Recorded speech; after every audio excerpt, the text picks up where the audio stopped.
All right, so yan. Welcome, guys. Okay, so our topic for today will be the Amazon PPC. Okay, so this is the structure of pay-per-click ads in Amazon. All right, so, okay, so let's begin. And so ano ba si Amazon PPC? Okay, so Amazon PPC is a type of advertising model used by sellers and vendors on Amazon Marketplace to promote their products. Okay, so para lang tong guys, para tong FB ads. Okay, so di ba pag nasa Facebook tayo, mag-scroll kayo, makikita niyo siya doon sa Facebook is yung mga sponsored. So this one is same sponsored siya, kaya lang doon siya sa dashboard ni Amazon. Okay? Yan. All right. So next is, okay, so the Amazon PPC, okay, is when a customer clicks on the ad, okay, seller or the vendor pays Amazon a fee for the click. Kaya siya tinawag na pay-per-click or PPC. Okay, that's how it is pagdating sa Amazon PPC. Okay, yan. All right. So before we proceed dun sa Amazon PPC, okay, I just wanna let you know. Let's study first the PPC common terminology. Okay, but before we do that, okay, I will show you, okay, yung sample ng mga sponsored. So let's say for example, dito is maghanap tayo ng kitchen knife para makita nyo yung paano nagra-run or paano yung mga sponsored dito or ads dito sa Amazon. Yan. So you can see, meron tayong ads dito sa taas. Then, meron din tayong mga ads dito sa baba. Yan yung mga sponsor. Okay?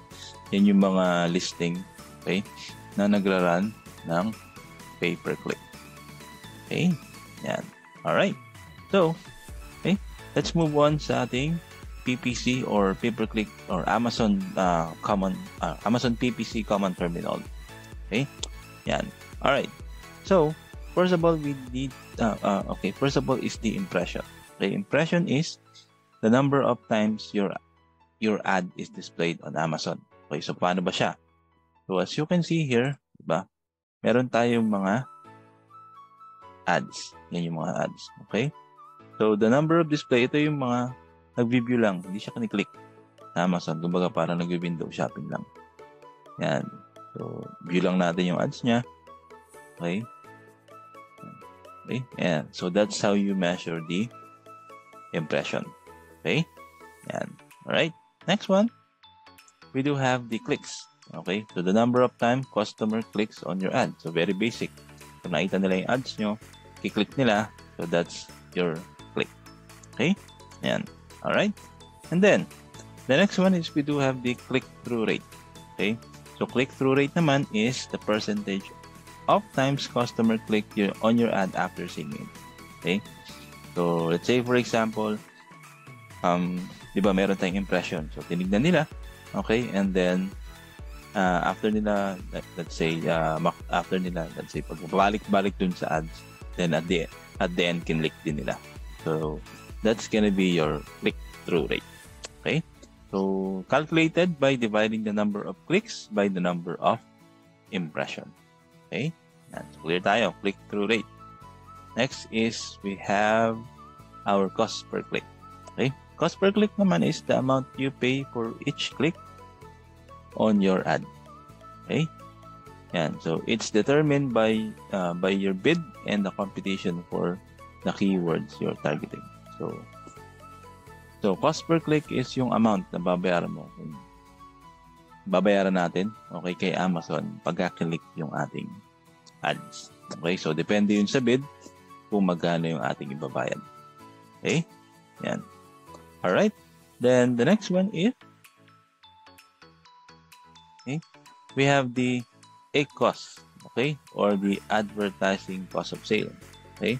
Advertising cost of sale, okay, so this is the ratio of your ad spend to your sale, and it's calculated by dividing your ad spend by your sale.